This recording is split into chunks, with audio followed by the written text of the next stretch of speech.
Hello, everybody. Welcome to another episode of Money and Change. My name is Ira Robinson. As always, we are here with Stu Shear. Hello, Stu. Hey, Ira, how are you doing on this windy day? You know, it's a really beautiful day aside from the wind. I'm very much enjoying the wonders of spring, that is for sure. Well, it was the first day of the rite of spring. Today was the day you get the lawnmower out and you fill it full of fresh gas and mow the yard. It beats shoveling snow.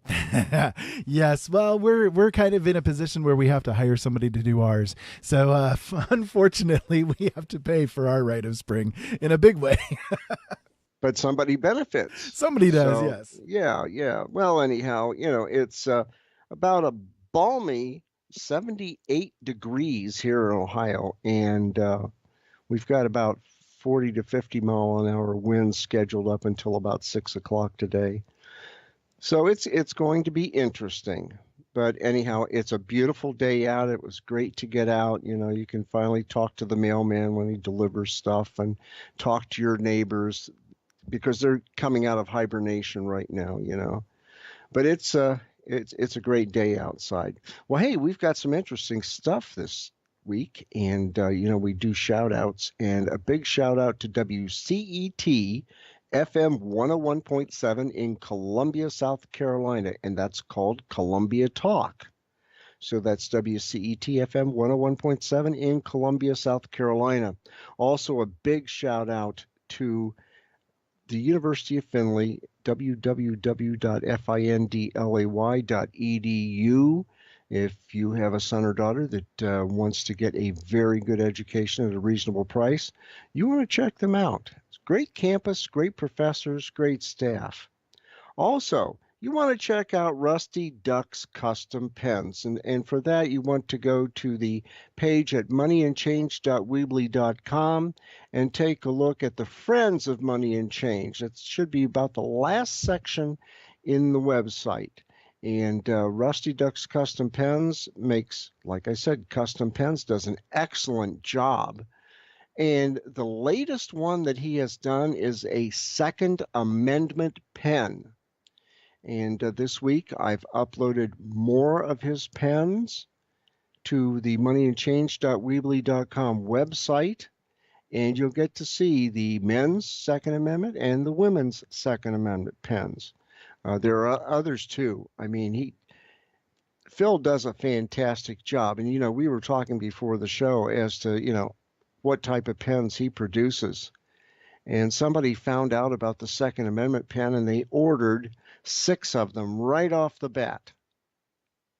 And so he's been in production, and it takes a few days to make each pen. And it's not just something that you glue together very quickly. So you want to check him out at Rusty Duck's Custom Pens. Check out his Facebook page. And there's a link at the Friends of Money and Change. If you click on that box that says Rusty Duck's Custom Pens, it will take you to his website. Also, a big shout out to Mary Frances Barnes Rodriguez and her D52 Creative Services. She does marketing, graphic design, and illustration, and does marketing plans and a lot more. Lately, she's been doing some stuff at a local tavern where people actually get to do some painting. And it's all abstract, but man, I'll tell you what, I've seen some of those pictures. They're fantastic. And there's also a button for you to click to go on her website, and it just says D52 Creative Services, and that's back on the Friends of Money and Change.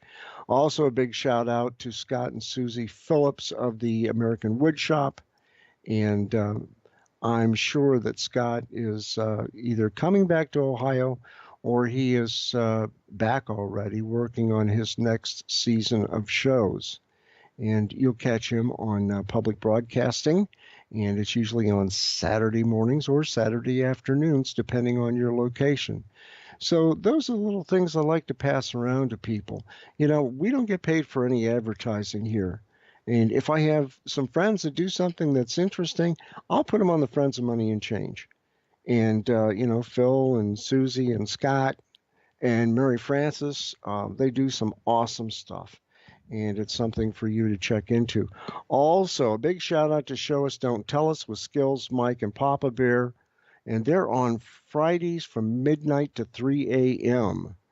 And then we've got Michael Vera at LNM Radio Network, and I've been with Michael now for almost a total of 5 years.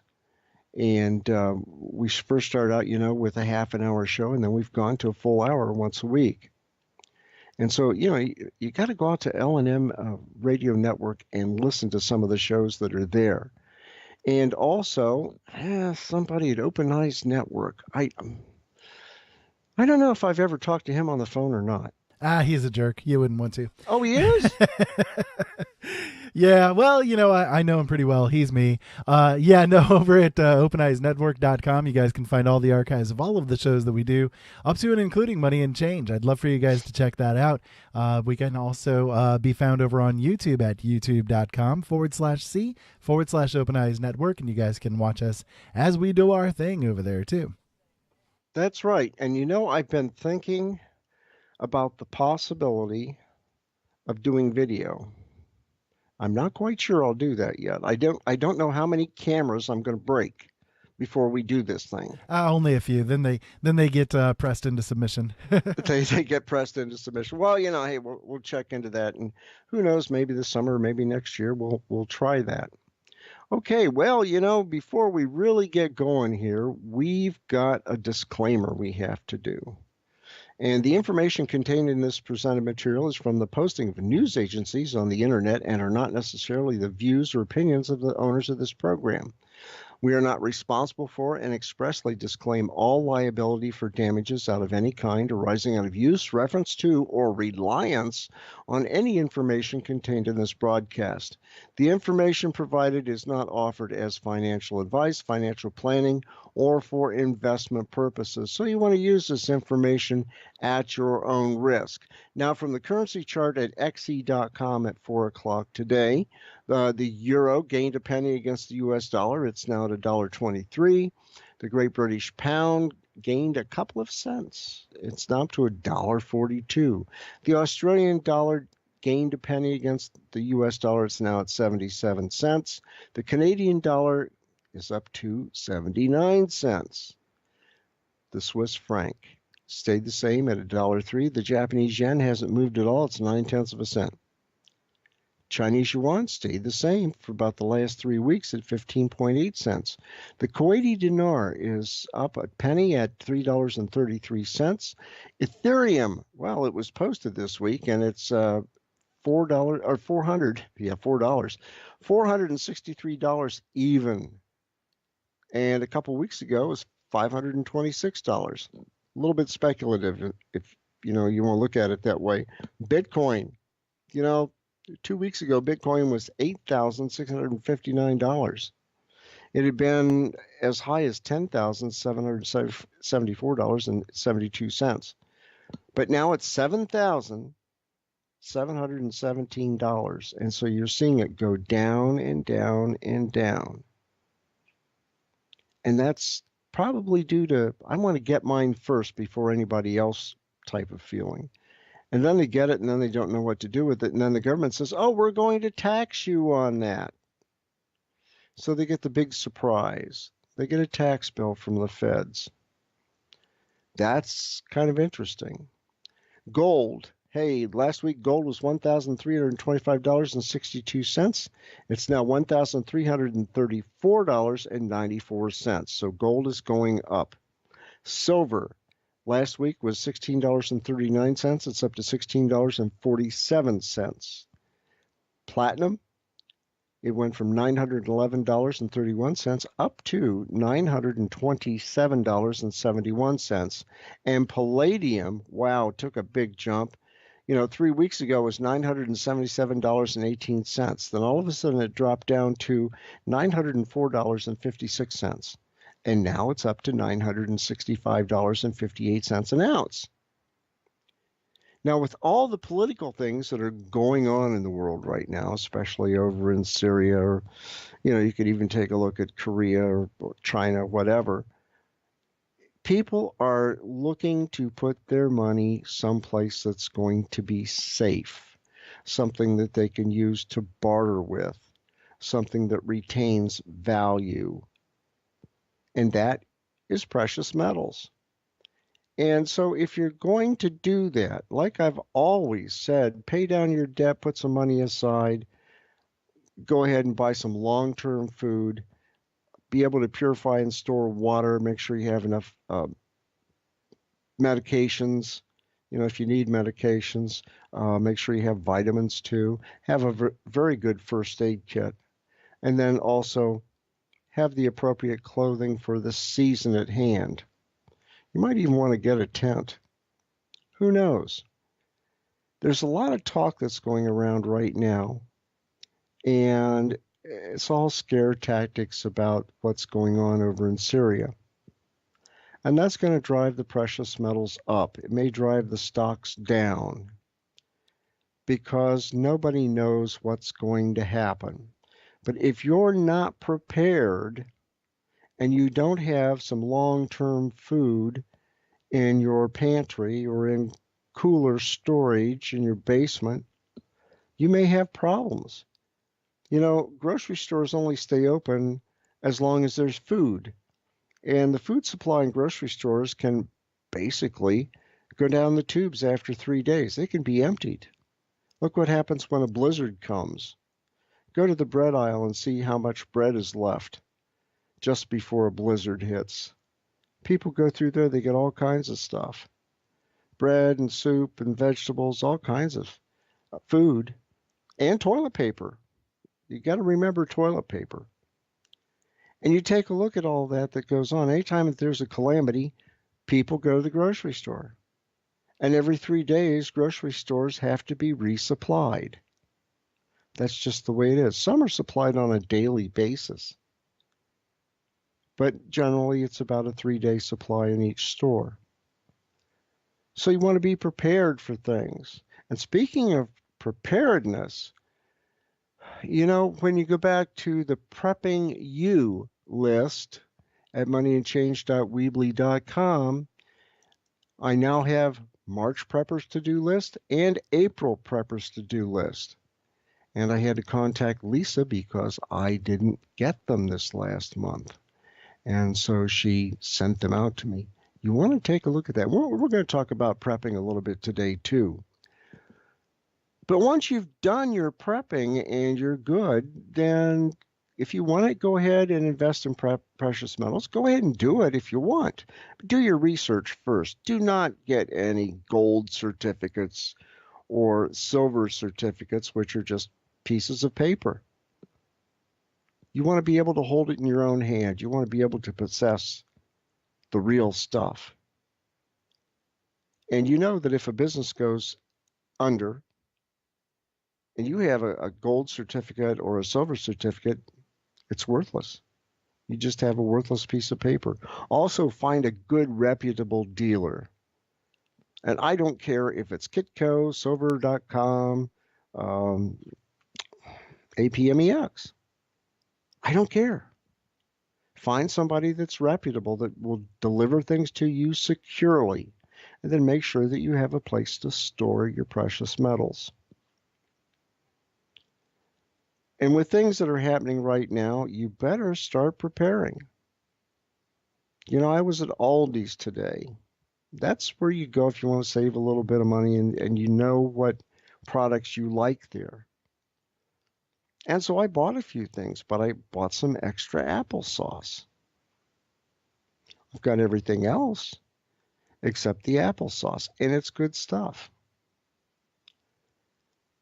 If you're around a Publix market down in Florida, go to Publix, go to Albertsons. You find a store that has the best prices and the products that you like, then go there.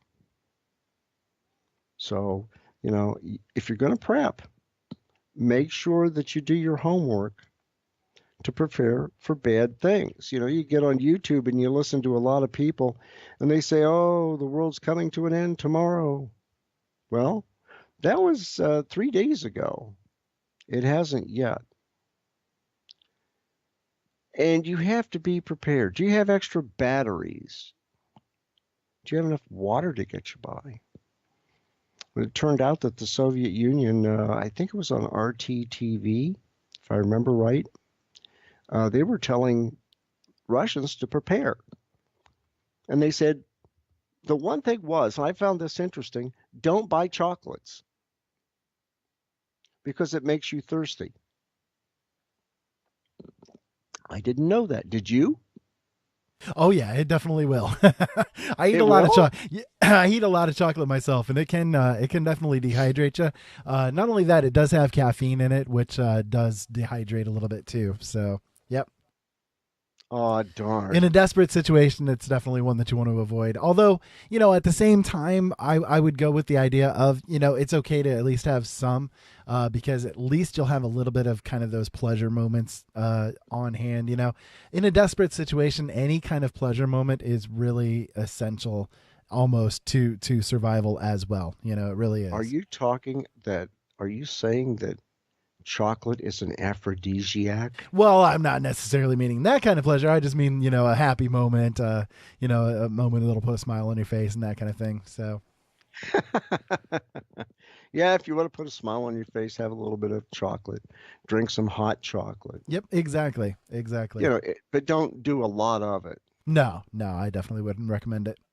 And it's also high in calories. Yeah, and Basically, the calories are empty calories, so when it comes to caloric intake on a survival situation, you want to make sure to use calories that are going to be more beneficial. In other words, ones that are going to be more of a longer term caloric situation. So doing things like meats or that kind of thing, which has a lot of calories, but the calories take a while for the body to completely process through, as opposed to something pure sugar. It blows through it very quickly.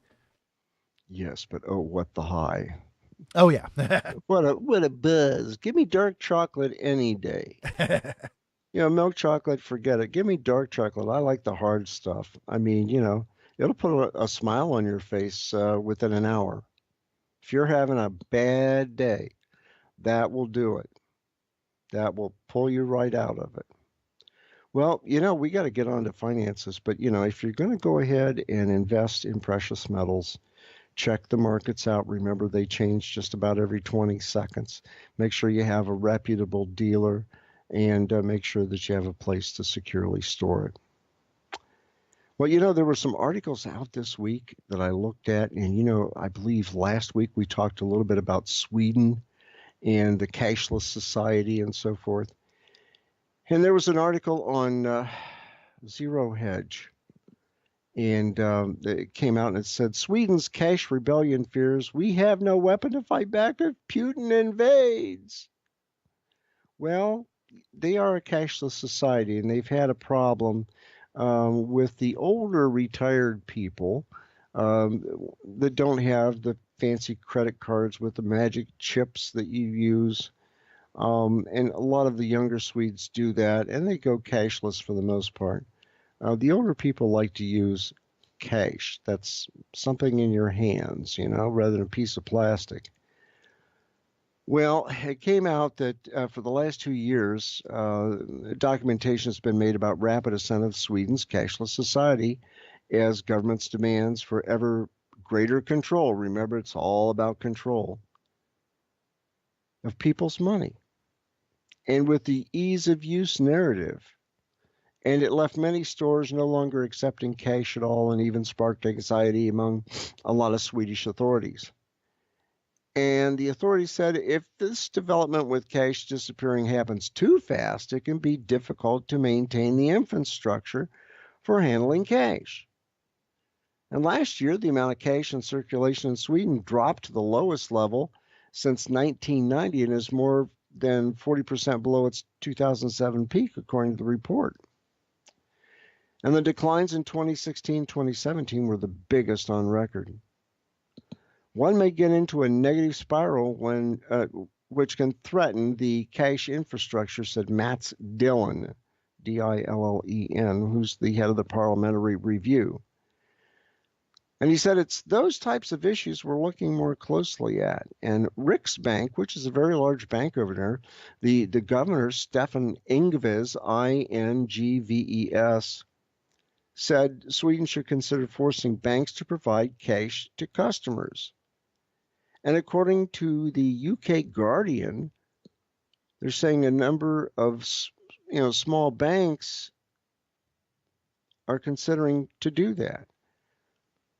And while a lot of Western nations have that nagging doubt in the back of their mind that the government is not all virtuous, Swedes until now have not. Most of them think the Swedish government is rather nice. They've been lucky enough to have most nicely ones for the past 100 years, and that was according to Christian Engström, Engstrom, who's a former MEP, Prime Minister, for the Pirate Party. Arr! And they're an early opponent of the cashless economy. In other countries, there's much more awareness that you can't trust the government all the time. In Sweden, it's hard to get people mobilized. And, they found out that when you have a fully digital system, you have no weapon to defend yourself if someone turns it off. For example, if Putin invades Gotland, which is Sweden's largest island, it will be enough for him to turn off the payment system. And no other country would even think about taking these sort of risks. They would demand some sort of analog system instead of digital. And in this sense, according to the report, Sweden is far from its famous concept of lagom, Lagom, just the right amount, but instead is 100% extreme, Ericsson says, by investing so much faith in the banks. The best case scenario is that we are not as secure as we think, said Matthias, Mattias, Skarek, Skarec. He's 29, he's a digital currency consultant. And he says, the worst is that IT infrastructure is systematically vulnerable.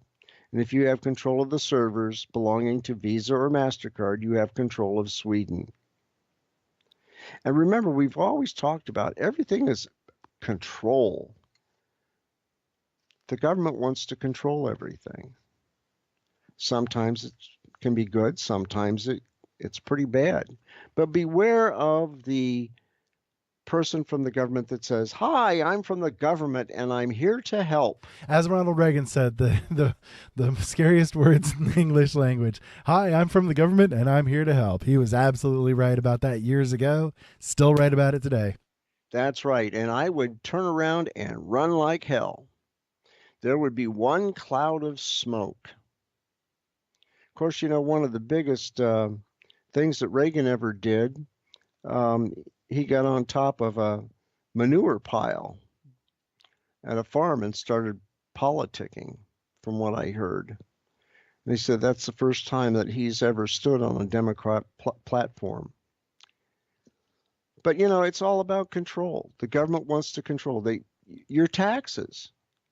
I don't know about you, but I just got done paying my taxes for schools. I'm in favor of education, but at $543 a year for school tax, that's a little high in my book. But we do have 3 new schools where I live, and they're all very high tech. So you pay for that. But then you have your other taxes. And I think if you look up, you have probably, 95 taxes that are imposed either by the federal government or the state government or local government. Oh, at least. I mean, it's 150 maybe, on the lower side, depending on the locations that you live in. I mean, some locations, man, it's insane the amount of taxes that are done, fines that are done, fees that are done. You got to pay for this, pay for that. It's absolute insanity what people have to do. I think it's been estimated that if you were to basically calculate how much people, like the average person, pays in taxes and fees and so on and so forth per year, it equals out to about 75 to 80% of their gross income per year is taken out just off the top in fees and stuff. It's insane. Well, you know that you did. That kind of reminds me of a story we're going to cover later on. Yes, indeed.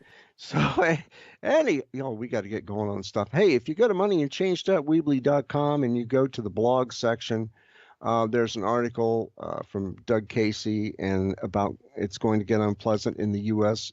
soon. It could very well be. Also, truth and consequences in currencies. You want to read up on that because it's very interesting about who has the gold, how much, and so forth. Well, just touching on Doug Casey's article from the International Man, he admits that he's a libertarian. And he says, I'm a little bit more than a libertarian. I don't believe in the right of the state to exist. The reason is that anything that has a monopoly of force is extremely dangerous. And Mao Zedong from China, one of the leading experts on government, and I do that tongue in cheek, the power of the state comes out of a barrel of a gun. There are two possible ways for people to relate to each other, either voluntarily or coercively, and the state is pure institutionalized coercion. And it's always been a battle between the individual and the collective, and he said, I'm on the side of the individual. And he said, let's look at it this way. Since government is institutionalized coercion, a very dangerous thing, it should do nothing but protect people in its bailiwick from physical coercion.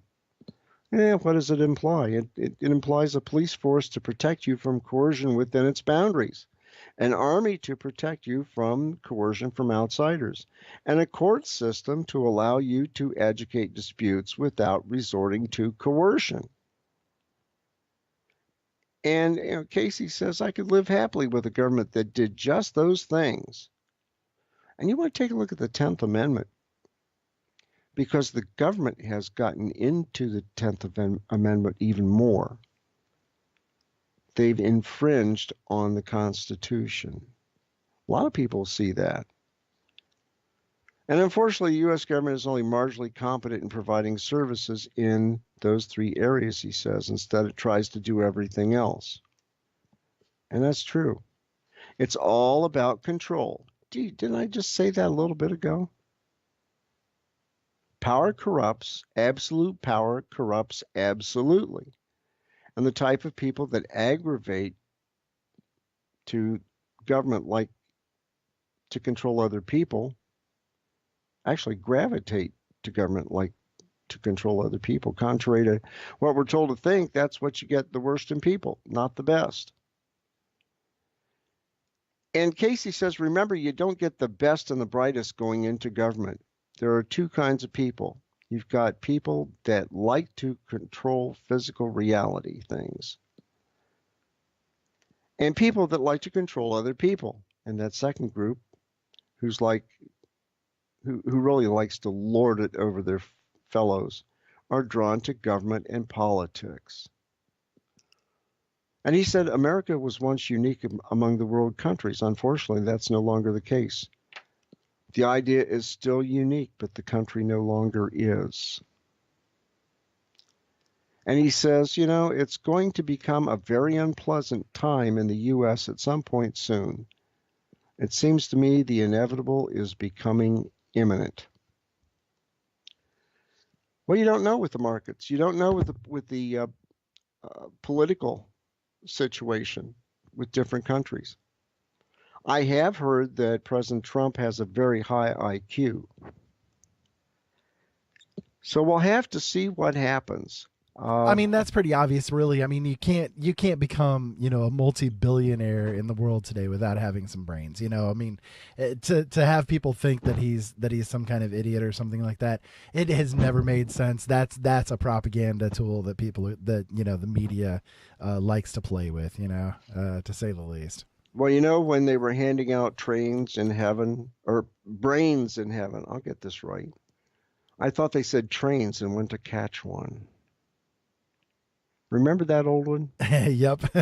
Yeah, well, you know, sometimes I think that way, you know, but yeah, sometimes not the brightest people run for office. We've got one locally that supposedly lied to um, some type of a judicial hearing, and they called it on him. He goes, "Oops, I made a mistake." You know, I've seen some stuff posted on Facebook that they talk about the 28th Amendment and that Congress should be held to the same laws that the citizens are held to, like no insider trading and things like that. I would like to propose the 29th Amendment. And it would be if a politician gets caught committing a lie to his constituents or the American public, he's out of a job. And I think that would be a great 29th Amendment because then the politicians would have to tell the truth. And that's what happens. And we've run into situations where you have politicians say, "Oh, I didn't do it. I didn't do it. I swear I didn't do it." And later on, they find out that, "Oh, yeah, they did it." Didn't do it. Nobody saw me do it. Can't prove a thing. "Oh, yeah? Well, I don't know. It must be true. It was on Facebook." And we know what happens on Facebook. Well, you know, you take a look at currencies. You know, we always talk about currencies. We talk about gold. And there was an article from Gary Christensen, and he said in 1967, Jefferson Airplane, remember those guys? He said, "When the truth is found to be lies, all the joy within you dies." Well, when you take a look at global currencies, it can be restated. When the truth is found to be lies, confidence in currencies dies. And you had lies from Lyndon Johnson back in 1965. And in 1965, $100 purchased 77 ounces of silver. A decade later, $100 purchased 24 ounces of silver. And in 2018, $100 purchases 6 ounces of silver. I don't know about that. I wish. In 2025, they're saying $100 will probably purchase a fraction of an ounce of silver. And you know, Nixon took us off the gold standard and put us on a fiat currency standard. And if you remember, Nixon kind of lied. He said, "I had no prior knowledge of the Watergate operation. I took no part in or was not aware of any subsequent efforts that may have made to cover up Watergate." Well, guess what? Those recordings kind of proved him false. He lied. He lied on both topics. And, you know, at that point, then $1,000 purchased 24 ounces of gold in 1971. A decade later, $1,000 purchased 2.2 ounces of gold. In early 2018, $1,000 purchases 7/10 of an ounce of gold. And they're saying that in 2025, $1,000 will probably purchase less than 1/10 of an ounce of gold. You know, you look at it, politicians lie to win elections. They lie to protect reputations, positions, assets, and cronies. And if politics did not pay so well, we would hear less about their lies and corruption. By paying well, you get their normal salary and then all the fringe benefits of insider trading and other things. Contributions from lobbying firms. And then you take a look at central bankers and Wall Street. They manage the narrative. They have trillions to protect and demand their skim. Politicians and central bankers distract the populace. They do not address unpayable debts, higher taxes, out of control military spending, entitlements, and pervasive, a little bit of both, corruption. One doesn't win elections by telling voters they will receive less and pay more to benefit the military and banking interests. So, we have to protect ourselves by changing our understanding and our actions. Basically, the US dollar has lost about 98% of its purchasing power since 1913. Because of devaluation and lies are necessary, we should expect a much weaker dollar during the next decade. Gold, silver, diamonds, hard assets, land, and fine art are preferable to unbacked paper currencies over valued stocks and low-yielding bonds. And Hemingway said the first panacea for a mismanaged nation is inflation of the currency. The second is war, and both bring a temporary prosperity. Both bring permanent ruin. And Christensen says, buy silver. If corporate banking and military interests dictate presidential policies, does it matter who is president? It matters to those who are on the receiving end of the government. And that's the gravy train. And for those not riding the gravy train, buy silver to protect from devaluation, inflation, corruption, and runaway spending. If you have the money, buy gold. If you don't, buy silver. And like we said, silver is the poor man's gold. And it also has a lot of industrial uses too. And speaking more about gold, Ronan Manley from Bullion Star has a blog. And he said recently a Russian television network, which is RT, extensively quoted him in a series of articles about the U.S. government gold reserves. And the RT articles published on RT.com were published, and they were based on a series of questions RT put to him about various aspects of the U.S. gold reserves. And, one of the things was about the lack of transparency into the gold reserves and the fact that there's never been any real independent audits of the gold. And the fact that a lot of gold bars that the U.S. claims are to hold actually low purity gold bars, which do not conform to international industry standards. And it touched on an international reaction and the effects on the U.S. dollar that might unfold if the U.S. gold reserves were found to be less than they actually are claimed to be. And one RT article, which was December 30th of last year, said the second article looked at the gold holding strategies of China and the Russian Federation, where the central banks of both nations have been actively accumulating their national gold reserves over the last 10 to 15 years. And that's where both central banks have been vocal about this monetary gold accumulation. I mean, it's no fact that they've been buying gold. Every time that they can buy it at a decent price, man, they're buying gold. Well, you take a look at all this that's going on. What's the U.S. been doing? I mean, we're so far in debt. We're like $21 trillion in debt. And then if you add interest rates on top of that, who knows? We could be $100 trillion in debt. But nobody's really saying how much in debt we really are.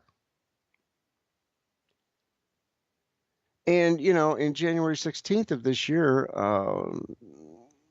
they were talking about the Chinese media explains how Russia and China can escape the dollar domination.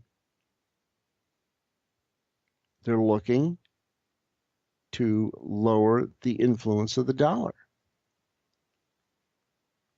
And, they're saying nobody knows how much physical gold is held by the government.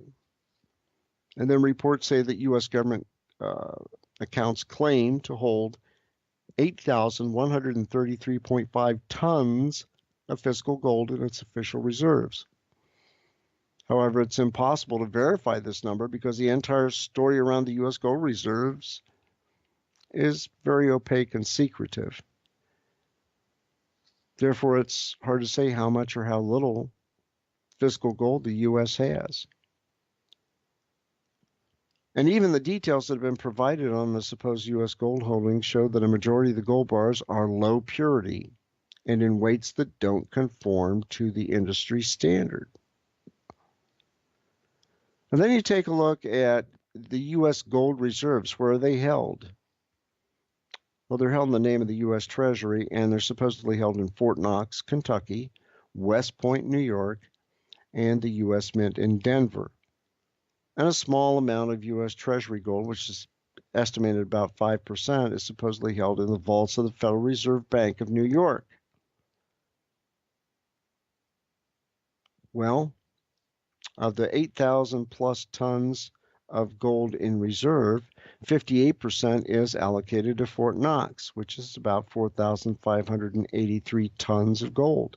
20% is allocated to West Point, New York, and that's 1,682 tons. 16% is allocated to the U.S. Mint in Denver at 1,364 tons, and 5% is allocated to the New York Fed, which is 418 tons of gold. And you take a look at everything, and gee, there's a military facility nearby. Have you ever been down to Fort Knox? I have, but I haven't gone into it or anything along those lines. I've just been in the area of it. Well, I think at any one time, anybody that wants to try to get into the U.S. gold reserve at Fort Knox would probably face about 22,000 troops. Likely. Likely. Some have helicopters, some have tanks. All of them have guns, which means you're not really going to get in there. I've driven by it one time, and I didn't think it was a very big facility, but it goes very deep underground from what I've been told. And the only reason I was in the area, actually two reasons. One was to visit the Patton Armor Museum, and that was very interesting to go there. And the other one was to find some damn good barbecue. It's hard finding good barbecue anymore. And there was one across from the base, and I thought, oh, I'm going to hit that. And I was down there with a friend of mine, and I thought, man, okay, let's go get some barbecue. It was too crowded. We didn't have time to wait. We had to drive back to Ohio, turn in our passports and all that kind of stuff. Our visas, you might as well say, when you cross the river. But anyhow, we didn't get to see the museum more than just from about maybe a mile away. You take a look at all that gold. Nobody has really audited Fort Knox. Excuse me. Too much chocolate. I guess I'm getting dry. But you take a look at the inspection of Fort Knox. The last time it was inspected was September 23rd of 1974. And that was it. It has a very rigid enforced policy of absolutely no visitors. And on April 28th, 1943, President Roosevelt inspected the Bullion Depository. And his visit was the one and only time that a gold vault was open for inspection for anyone other than authorized personnel. And the congressional inspection adheres to the new open door policy of the government announced by President Ford. And Treasury Secretary William E. Simon issued the invitation to congressmen to inspect the gold at Fort Knox, and also by inviting the press to witness the congressional inspection. Well, after the congressional inspection, the Bullion depository will once again be closed to the visitors. And that was according to the 1974 report. And they're talking about different types of gold in stock. And they're saying, at that time, 1974, 147.4 million ounces, which is troy ounces, were at Fort Knox. And Denver Mint had 54.9. The New York Asset Office had 54.1. San Francisco Assay Office had 10.6. The special custody account in Federal Reserve Bank in New York was 4.2.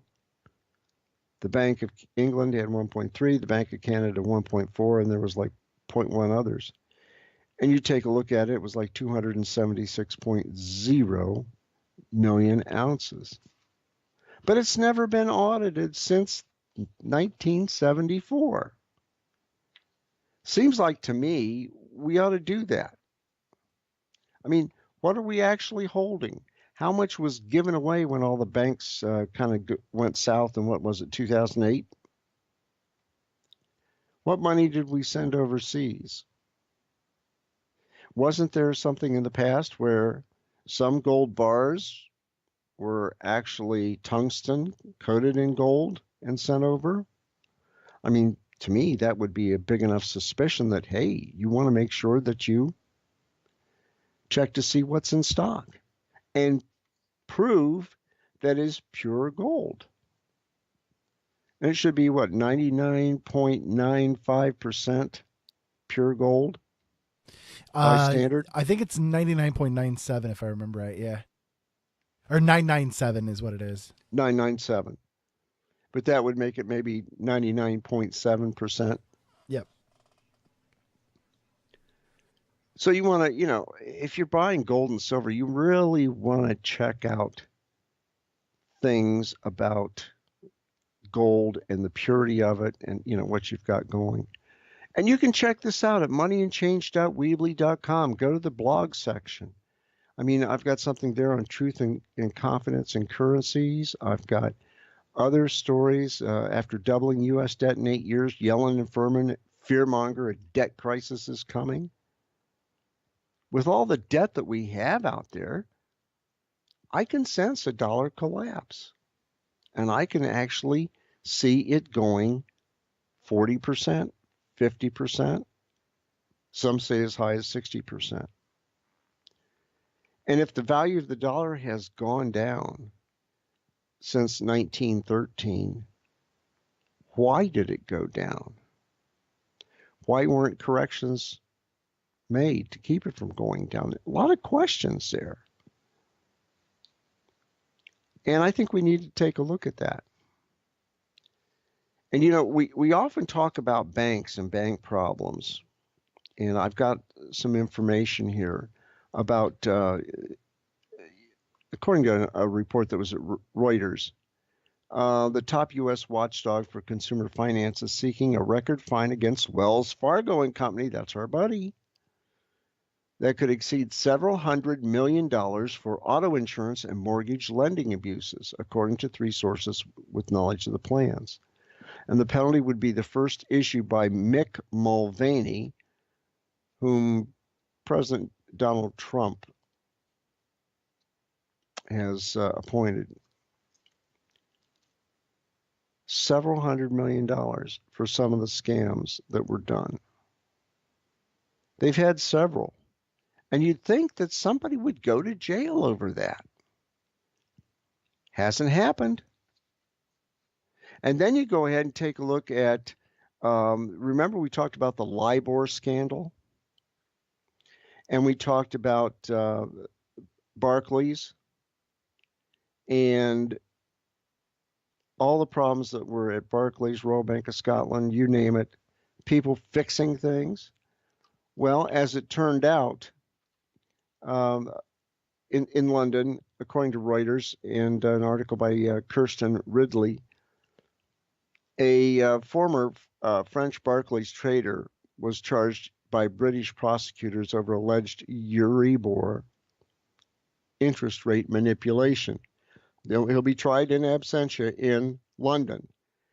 And allegedly, Philippe Moryousef, Moryssoussef, who was a former senior derivatives trader once based in Singapore, had no lawyer in court as a jury was picked this week. And Moryousef said, hey, I can't get a fair trial in London. And he said French authorities were the only ones to hear the case. And they said 4 other defendants, former Barclays traders, Britton Colin Birmingham, Sissy Bohart, Bohart, and Dane, and Anglo-Italian Carlo Palumbo, and a German Achim Kramer, Kraemer, have not pleaded or have pleaded not guilty. Now, I can see a lot of this coming down. The 4 men and 1 woman each face 1 charge of conspiring together with Bittar, Bittar, and others to defraud by dishonestly manipulating Brussels-based Euribor, Euribor, European interbank offering rate, between January 2005 and December 2009 for profit. Is anybody going to go to jail? Why are they being brought to trial right now? It happened way back when. Why are they dragging all this out? That kind of worries me. And then you take a look at JP Morgan. Hey, they're getting sued over fees for cryptocurrency purchases, according to Dina Aubin, Aubin, at Reuters. And JP Morgan Chase and Company has been hit with a lawsuit in Manhattan federal court, accusing it of charging surprise fees when it stopped letting customers buy cryptocurrency with credit cards in late January and began treating the purchases as cash advances. And filed on Tuesday this week on behalf of a proposed nationwide class, the lawsuit said Chase Bank charged both extra fees and substantially higher interest rates on the cash advances than on the credit cards and refused to refund the charges when customers complained. Well, if you take a look at that, the bank is saying, hey, that's a gamble. And we're going to charge higher fees for that. If it was a normal purchase, no problem, but this is a gamble, putting your money there. And according to Tucker, he called customers' service line at Chase to dispute the charges, and the bank refused to remove them. And with no advance warning, Chase stuck the plaintiff with a bill after the fact of his transactions and insisted that he had to pay it. And the lawsuit accuses Chase of violating U.S. Truth in Lending Act, which requires credit card issuers to notify customers in writing of any significant change in charges or terms.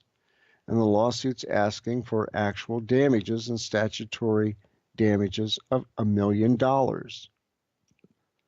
And that's Brady Tucker et al. Versus Chase Bank USA, U.S. District Court, Southern District of New York, number 18-3155. So we'll see what happens there. Well, we talked about some interesting stuff. I have a funny right now, and I think we talked about this before the show started. How about a poo train hauling 10 million pounds of New York excrement is stranded in Alabama? In Alabama, yes, where it gets very, very warm during the summers. Yeah, it does. Well, according to Zero Hedge, a train carrying 200 containers or 10 million pounds of New York City sewage sludge, in parentheses, i.e. shit, is stuck in an Alabama rail yard, leaving a small town of around 1,000 people choking on the foul stench. The poop train, as it's called, has sat for months in limbo in Parrish, Alabama, in a train yard just 2 hours north of Montgomery after a legal dispute arose between the waste management facilities in New York and New Jersey, which originally shipped the bio-waste to Big Sky Environment landfill in Adamsville, Alabama. And when neighboring West Jefferson filed and won an injunction against Big Sky in January to prevent the crap train from evacuating its fecal freight, the load was moved to Parrish, where there are no zoning laws against keeping it there and where it has sat ever since. Now, people need to understand that this waste does not need to be in a populated area, according to the Parrish mayor, Heather Hall. And she said there are places to put it, industrial places. We're a very small town caught in the middle of this, and I feel like it's part of the issue here. This shouldn't be happening. It greatly reduces the quality of life. And she said, you can't open the door because that stuff gets in your house. It's really rough. And other residents said the waste smelled like dead bodies. Yep. You know, this so reminded me when I first ran across this article last week. This so reminded me of a story that you would write or find in Wrinkle City Gazette. I mean, this is insanity to say the least. Well, you know, we have a story that always comes up Memorial Day. And when they have the parade, we have a local farmer that somehow got into the parade with his, what we like to call politely as a turd hearse, a manure spreader. And it was full in the parade, and they finally had to call hazmat out to spray it down so it didn't stink so bad. Normally with getting rid of human sewage, sludge, fecal excrement, or just plain old SHIT, you can burn that and reduce it to a powder. And then farmers can take that powder and inject it into the fields, and it's fertilizer. So why are they shipping all that down to Alabama when they can burn it off? Now, are we saying that New York and New Jersey is full of crap? Probably so. If it were me, I would probably just ship it back to them and say, you deal with your own crap. But needless to say, there's a waste management place down in Alabama that's going to handle it. We've had enough of your crap.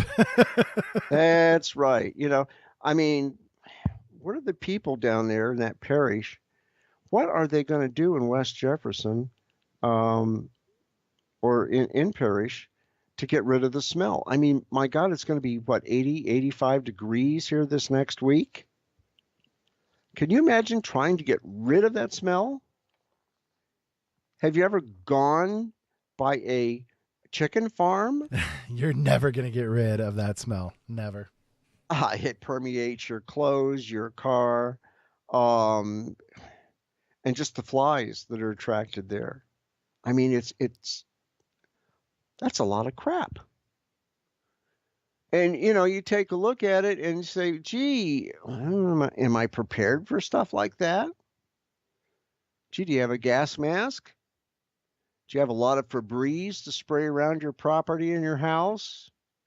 Could you imagine your dog going outside to kind of enjoy nature, relieve himself, and come back in? He's not going to enjoy nature because he's going to go out, do his thing, come back, and yelp to come back in because he can't stand the smell. And that's a lot of hooey. Well, if you go to the Prepping You page at moneyandchange.weebly.com, you can check out some of the things that you need to do as far as preparation. The one thing that they said, check out Thrive Life Food. Learn how to cook regularly with freeze-dried food. Create or evaluate a moral code to live by. Build a survival library on your phone or your Kindle. Actually, I think it's better to have the paper book myself. Yeah, I mean, everybody has a printer available. There's no reason not to print things out. And what I would recommend is, the stuff that's really important to keep for a long time, laminate it. It's not hard to do. Go and get it laminated and keep it in a nice folder or something like that. And keep Just it buy the around. books. Yeah, or buy the books. Yeah. Buy the books. And speaking of books, you've got a lot of books and you need to sell them, right? Indeed, yes. And you guys can find those over at my website, originalworlds.com. That's originalworlds.com. I've got a lot of nonfiction, fiction, all kinds of great stuff available for you guys over there. Boy, was that a plug or what? Indeed. That was a plug. Another thing you might want to do is learn how to treat a venomous snake bite. Get a snake bite kit. You might want to consider backyard chickens, but remember, you got to clean up after those dudes. You might want to make homemade pasta for dinner. That's a good thing. It sticks on your ribs. Make sure you buy a first aid kit for your car, work, and home.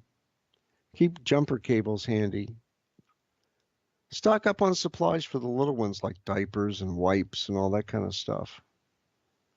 Have a water purification method in vehicles, like Life straws. Have a bag for your pets. Have you ever taken a CPR class?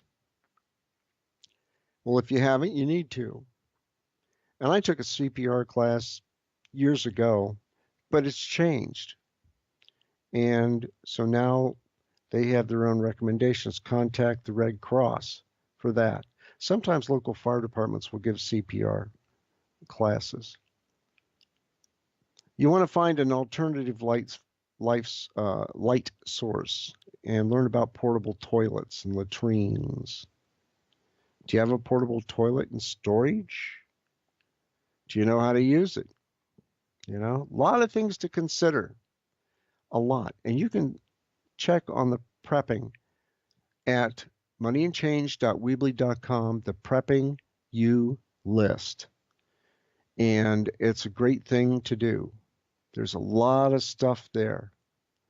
Well, also, in Money and Change, we also have the Wrinkle City Gazette, which does go out to 22 states and 2 foreign countries, only because I have friends in those 2 foreign countries. And where it goes from there, I'm not sure. But a lot of people always give me good stories to put in the Wrinkle City Gazette. And it actually got started by a bunch of jokes, believe it or not. And people would send me emails with tons of jokes, tons of pictures. And I said, what do I do with this? Some of them were really funny. So I thought, well, I'll just start the Wrinkle City Gazette because that's where I live. Well, there was a cartoon that was in there. And the doctor is talking to the wife while the husband is in the examining room getting his clothes on. And the doctor turns to the wife and he says, your husband is suffering from a very severe stress disorder. And if you don't do the following, he'll surely die. Each morning, fix him a healthy breakfast. Be pleasant at all times. For lunch, make him a nutritious meal. For dinner, prepare an especially nice meal. No chores, no nagging. Oh, yeah. And make love several times a week. Do this for the next year and he'll regain his health completely. So after they're walking out of the doctor's office, the husband turns to the wife and says, what did the doctor say? And she looks at him and she says nonchalantly, you're going to die. And with that, that's all I have for Money and Change this week. Oh man, that's why I always go to the doctor alone. But anyhow, that's all I've got this week for Money and Change. We'll be on again next week with Money and Change. Happy birthday to me. And we will be doing some more good articles, and we'll keep you informed about currency, about gold and silver, and any other little good things we can pass on to you. But do check out moneyandchange.weebly.com and do that frequently because the information is there to help you, and that's all I want to do. And with that, that's all I've got. Ira, have a good week, and we'll talk to everybody next week. Sounds great, Stu. Have a great week out there, everybody, and we will talk to you again soon. Not in the eggs, not on the carpet, nor the linoleum. just how'd your little brother get it smeared all over him? Poop in the potty, poop goes in the potty. Poop in the potty, poop goes in the potty. Poop in the potty, poop goes in the potty. Poop in the potty, poop goes in the potty. Not on your brother, not on your sis. Not on any family member, you might wanna make a list. Not on the plants,